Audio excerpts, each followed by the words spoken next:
हाय पिला माने मु सुश्री शिक्षा शाश्वत चैनल को तुमको स्वागत। आशा करे तुम मैंने भल थो। तो आज आम जो क्वेश्चन गुड़ा आलोचना करिया पिला माने सेटा सीपीटी पे बहुत बहुत बहुत इंपोर्टेंट।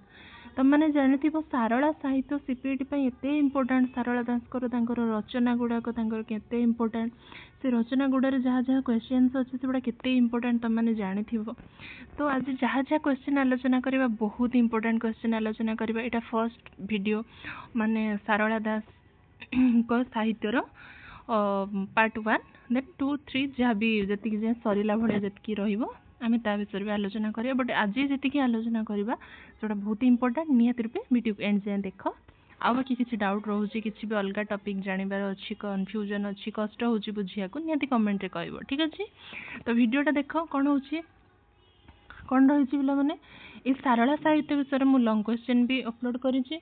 बाकी आज ये शॉर्ट क्वेश्चन देख। सारला दास केउ राजा राजत्व काल रे महाभारत रचना करथिले? को राजा राजत्व काल रे? हाँ सारला दास केउ राजा राजत्व काल रे महाभारत रचना करथिले ना कपिलेन्द्र देव। ठीक अच्छे कपिलेन्द्र देव केउ राजवंशर प्रतिष्ठाता? कौन ना सूर्य वंश। मुझे किसी एक्सप्लेनेशन दौनी बुझौनी तुम मैंने जानी बस खाली क्वेश्चन आलोचना कर दो। ठीक अच्छे सारला दास का जन्मस्थान केउठी? झंकड़ ग्राम रे झंकड़ प्रांगण बोली कहा जाए। सारला दास निज जन्मस्थान संपर्क में केउ ग्रंथ रे उल्लेख करिसेंती? केउ ग्रंथ? बिलंका रामायण से फर्स्ट कहिसेंती कि मु झंकड़ ग्राम रे ही मोर जन्म बोली गाँ ठिकणा बापा नाम सिद्धेश्वर परिडा एमती परिचय देकी केटे लिखिसेंती ना बिलंका रामायण से लिखिसेंती। ठीक अच्छे परशुराम विजयर स्रष्टा किए? कपिलेन्द्र देव होउछंती परशुराम विजय नाटकर स्रष्टा। तो संस्कृत रचित परशुराम विजय केउ धरणर रचना? नाटक है।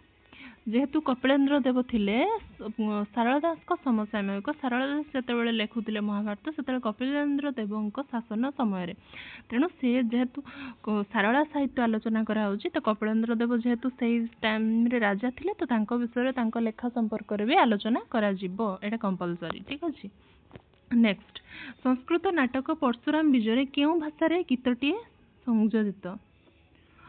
ओडिया भाषा। ठीक अच्छे परशुराम विजय नाटकर संयोजित ओडिया गीतटी केउ राग रे? बहुत इंपोर्टेंट मन रख। केउ राग रे रचित ना अमर अमर। सारला दास को पितृदत्त नाम कौन? सारला दास को पितृदत्त नाम कौन ना सिद्धेश्वर परिडा। सिद्धेश्वर परिडा मन रखिथिबो। सारला दास को केउ ग्रंथ रे अनेक बार निजको शूद्र मुनि बोली उल्लेख करिसेंती? महाभारत रे उल्लेख करछंती। पिला माने तांकर सारला दास टाइटल जोटा कहउछंती ना शेष जो टाइटल सेटा तांकर परिडा किंतु सारला दास सिद्धेश्वर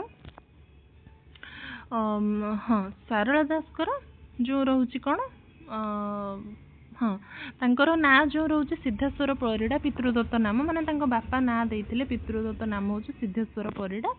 तो तांको सारला दास पुणी कहीं कह जाऊँ ना से देवी सारला को जेहेतु तप करी पूजा अर्चना करी उपासना करी डाकिकी सी सारला साहित्य रचना करथिले। सेहितिपे सारला दास माने सारला देवी से दास थिले सेथिपई तांको सारला दास ना रे नामित कराला। बुझिला सारला दास के हाँ एटा सरला। शूद्र मुनिर मुनि शब्दटी केउ अर्थ बहन करे? कवि व शास्त्रकार। बहुत इंपोर्टेंट क्वेश्चन निश्चय रूपे। निम्नोक्त रचना मध्यरु केउटी सारला दासकर प्रथम रचना? बिलंका रामायण। ठीक अच्छे केउ संस्कृत ग्रंथ अनुसरण रे सारला दास बिलंका रामायण रचित ना अद्भुत रामायण को अनुसरण करके से बिलंका रामायण लिखिं? ठीक अच्छे बिलंका रामायण कौन स्टोरी जानी आम जदि जानवा चाहूँ निहत कमेंट कर बिलंका रामायण लॉन्ग क्वेश्चन तार टॉपिक आम आलोचना करवा। रावणर जो कौन से हाँ बिलंका रामायण। बिलंका रामायण कौन अच्छे ना रावण सेठी रावण 10 शिर थिला एठी रावण 100 शिरर रावण अच्छी। बुझीगला तार टॉपिक बहुत मजेदार टॉपिक देखिबो। केउ देवता द्वयं कथोपकथन छल बिलंका रामायण कथावस्तु रचित? केउ देवदेवींकर? शिव पार्वती पार्वती शिव पार्वती को कहउचंती विषय बिलंका रामायण ता स्टोरीटा टॉपिकटा कहउचंती। निम्नोक्त पर्व मध्यरु केउटी सारलांको मौलिक कल्पना दत्त? କେଉଁ ପର୍ବ ମଧ୍ୟରୁ ଯେଉଁ ସାରଳା ଦାସ ଯାହା ଯାହା ପର୍ବ କରିଛନ୍ତି ସାରଳା ମହାଭାରତ ଯେଉଁ ପର୍ବ ଲେଖିଛନ୍ତି ତା ଭିତରୁ କେଉଁ ଦୁଇଟା ପର୍ବ ଯେଉଁଟା ସେ ନିଜସ୍ୱ କୃତି ନିଜେ ସେ ପର୍ବ ଦୁଇଟା ଆଡ଼୍ କରିଛନ୍ତି, ସଂସ୍କୃତରେ ସେ ପର୍ବ ନାହିଁ। କେଉଁ ପର୍ବ ନା ଗଦା ପର୍ବ।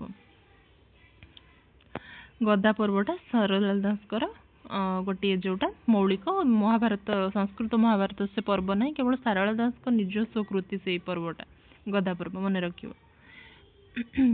ପ୍ରଥମେ ଶ୍ରୀ ରାମାୟଣ ଦ୍ୱିତୀୟ ଯେଉଁଥିରେ ଅଛି ଯେଉଁ ରକ୍ତନଦୀ ସନ୍ତରଣ ଯେଉଁ ଦୁର୍ଯ୍ୟୋଧନଙ୍କର ରକ୍ତନଦୀ ସନ୍ତରଣ ଯେଉଁଥିରେ ଅଛି, ତାଙ୍କ ପୁଅ ଯେଉଁ ମରିଯାଇଛନ୍ତି ଲକ୍ଷ୍ମଣ କୁମାର, ସେଇଥିରେ ଯେଉଁ ଗଦା ଯୁଦ୍ଧ ହେଇଛି ସେଇଟା ଅଛି ଏଇ ମହାଭାରତର ଯେଉଁ ସାରଳା ଦାସ ଲେଖିଛନ୍ତି ଗଦା ପର୍ବ, ସେଇଥିର ଟପିକଟା ଏଇଟା। ପ୍ରଥମେ ଶ୍ରୀ ରାମାୟଣ ଦ୍ୱିତୀୟରେ ଭାଗବତ ତୃତୀୟ ଲିଖନ କଲେ ଶ୍ରୀ ଭାଗବତ। ପିଲାମାନେ ଏଇ କ୍ୱେଶ୍ଚିନ୍ଟା 1000 ଥର ଆସିଛି, 1001 ଥର ପୁଣି ଆସିବ, ତେଣୁ ଏଇଟାକୁ ମନେ ରଖିଥିବ। ଏଇଟା ତୁମର CPT ଆସିବ, ତୁମର UGC ନେଟ୍ ହଉ SSB ହଉ, ଏଇଟା ମୁଁ ପ୍ରାୟ ଯେତିକି ଦେଖିଛି ଆମେ ଏକ୍ଜାମ୍ ଦେଲାବେଳେ ବି ଏଇ କ୍ୱେଶ୍ଚିନ୍ଟା ବହୁତ ଆସେ, ନିହାତି ରୂପେ ମନେ ରଖିବ। ଏହା ସାରଳାଙ୍କର କେଉଁ ଗ୍ରନ୍ଥରେ ଉଲ୍ଲେଖ କରିଛନ୍ତି? ଚଣ୍ଡୀ ପୁରାଣ ଗ୍ରନ୍ଥରେ ଏଇଟା ଉଲ୍ଲେଖ କରିଛନ୍ତି। ଓଡ଼ିଆ ସାହିତ୍ୟର ଶ୍ରୀ ଭାଗବତ ରୂପେ ସାରଳା ଦାସଙ୍କ କେଉଁ ଗ୍ରନ୍ଥକୁ ଓଡ଼ିଆ ସାହିତ୍ୟରେ ଟିକେ ପିଲାମାନେ ସ୍କିପ୍ ହେଇଯାଇଛି। ଶ୍ରୀ ଭାଗବତ ରୂପେ ସାରଳାଙ୍କ କେଉଁ ଗ୍ରନ୍ଥକୁ ଗ୍ରହଣ କରାଯାଏ? କେଉଁ ଗ୍ରନ୍ଥ ନା ଚଣ୍ଡୀ ପୁରାଣକୁ ଶ୍ରୀ ଭାଗବତ ରୂପେ ଗ୍ରହଣ କରାଯାଏ। ସାରଳା ମହାଭାରତର ପଦ ସଂଖ୍ୟା କେତେ? ସାରଳା ମହାଭାରତର ପଦ ସଂଖ୍ୟା ହେଉଛନ୍ତି 1,40,000। ଠିକ ଅଛି। ସଂସ୍କୃତ ମହାଭାରତର ପଦ ସଂଖ୍ୟା କେତେ? ସଂସ୍କୃତ ମହାଭାରତ ପଦ ସଂଖ୍ୟା 1,00,000। ସାରଳା ଦାସ ଯେଉଁ ଲେଖିଛନ୍ତି ମହାଭାରତ ତାର ସଂଖ୍ୟା ହେଉଛି 40,000 ଏକ୍ସଟ୍ରା, 40,000, 1,40,000 ମନେ ରଖିଥିବ। ଏଇ କ୍ୱେଶ୍ଚିନ୍ ଆସେ ବହୁତ ଥର ରିପିଟ୍ ହେଇଛି, ଏଇଟା ଜମା ବି ଭାବିବନି ହଁ ଗୋଟେ ସାଧାରଣ କ୍ୱେଶ୍ଚିନ୍, ଏଇଟା ବହୁତ ରିପିଟ୍ ହେଇଛି, ସବୁ ଏକ୍ଜାମ୍ରେ ଓଡ଼ିଆ ପିଲାମାନେ ଦେଇଥିବେ। ମହାଭାରତର କେଉଁ ପର୍ବରେ ସାରଳା ଦାସଙ୍କ ଜାତି ସ୍ମର କର ହେଇଯାଇଛି? ଏଇଟା ଜାତି ସ୍ମର ପିଲାମାନେ, ଜାତି ସ୍ମର ଏଇଟା ହବ, କରତ୍ୱ ହେଇଛି, ଏଇଟା ଜାତି ସ୍ମର ବର୍ଣ୍ଣିତ, ଜାତି ସ୍ମରତ୍ୱ ବର୍ଣ୍ଣିତ। କ'ଣ କୋଉଥିରେ ନା ସ୍ୱର୍ଗାରୋହଣ ପର୍ବରେ। ଜାତି ସ୍ମର ମାନେ ସେ ଜାତିକୁ ସ୍ମରଣ କରିକି ଜାତିକୁ ଆଗକୁ ନେଇକି ଓଡ଼ିଆ ଜାତିକୁ ଲେଖିଛନ୍ତି, ସେଥିପାଇଁ ଜାତି ସ୍ମର ବୋଲି କୁହାଯାଇଛି ସ୍ୱର୍ଗାରୋହଣ ପର୍ବରେ। ମହାଭାରତ ବ୍ୟତୀତ ସାରଳା ଦାସଙ୍କର ଅନ୍ୟ କେଉଁ ଗ୍ରନ୍ଥରେ ଜାତି ସ୍ମରର ଉଲ୍ଲେଖ ରହିଛି? ଚଣ୍ଡୀ ପୁରାଣରେ ମଧ୍ୟ ରହିଛି। ଠିକ ଅଛି।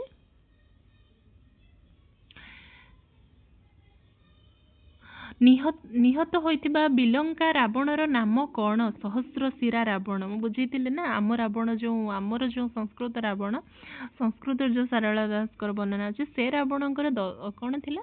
10ଟା ମୁଣ୍ଡ ଥିଲା, ଜାଣିଥିବ ତମମାନେ, 10 ଶିର ରାବଣ ଥିଲା, ଦଶାନନ ଥିଲା। କିନ୍ତୁ ଏଠି ବିଲଙ୍କା ରାମାୟଣ ଯେଉଁ ଅଛି ସାରଳା ଦାସଙ୍କର ନିଜସ୍ୱ କୃତି, ସେ ବିଲଙ୍କା ରାମାୟଣରେ ରାବଣର ମୁଣ୍ଡ ହେଉଛି ସହସ୍ରଶିର ରାବଣ, ତାର ମୁଣ୍ଡ 1000, 10ଟା ନୁହଁ।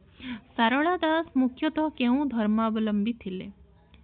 କେଉଁ ଧର୍ମାବଲମ୍ବୀ ଥିଲେ ମାନେ ଉତ୍ତର କ'ଣ? ଶାକ୍ତ। ଯେହେତୁ ସିଏ ଦେବୀ ସାରଳାଙ୍କୁ ପୂଜା କରିଥିଲେ, ତ ସାରଳା ଅର୍ଥ ଶାକ୍ତ। ଯେଉଁମାନେ ମାଙ୍କର ଭକ୍ତ ଥାଆନ୍ତି, ଯେଉଁ ମା ବି ହଉ, ଯେଉଁ ଦେବୀ ଅଂଶଙ୍କୁ ପୂଜା କରନ୍ତି ତାଙ୍କୁ ଶାକ୍ତ ଧର୍ମୀ କୁହାଯାଏ, ଶକ୍ତିଙ୍କୁ ଉପାସନା କରନ୍ତି। ଠିକ ଅଛି। ସାରଳା ମହାଭାରତର କେଉଁ ବୃତ୍ତରେ ରଚିତ? ଦାଣ୍ଡି ବୃତ୍ତରେ ରଚିତ। ଏଇଟା ମୋଷ୍ଟ ଇମ୍ପୋର୍ଟାଣ୍ଟ, ମନେ ରଖିବ। ସାରଳା ମହାଭାରତ ପଢ଼ିବ ମାନେ ଦାଣ୍ଡି ବୃତ୍ତ ରଚିତ ବୋଲି ଏଇଟା ତୁମକୁ ମନେ ରଖିବାକୁ ପଡ଼ିବ। ଫାର୍ଷ୍ଟ ପଢ଼ିବା ବିଷୟ ଭିତରୁ ଏଣ୍ଟ୍ରି କରିବା ପୂର୍ବରୁ ଦାଣ୍ଡି ବୃତ୍ତ ବୋଲି ଆଗେ ମନେ ରଖିବା ଦରକାର। ଏଇଟା ଇମ୍ପୋର୍ଟାଣ୍ଟ।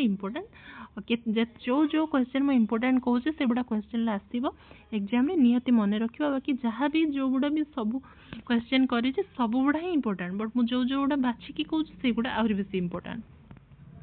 ଲକ୍ଷ୍ମୀନାରାୟଣ ବଚନିକା ସାରଳା ଦାସଙ୍କ ରଚନା ବୋଲି କିଏ ସମ୍ପୃକ୍ତ ପଥ ଉଦ୍ଧାର କରି କହିଛନ୍ତି? ପଥ ନୁହଁ ପିଲାମାନେ, ଏଇଟା ପୋଥି ଉଦ୍ଧାର କରି କହିଛନ୍ତି। ବଂଶୀଧର ମହାନ୍ତି, ମନେ ରଖିବ, ଇଏ ବି ଇମ୍ପୋର୍ଟାଣ୍ଟ। ଠିକ ଅଛି।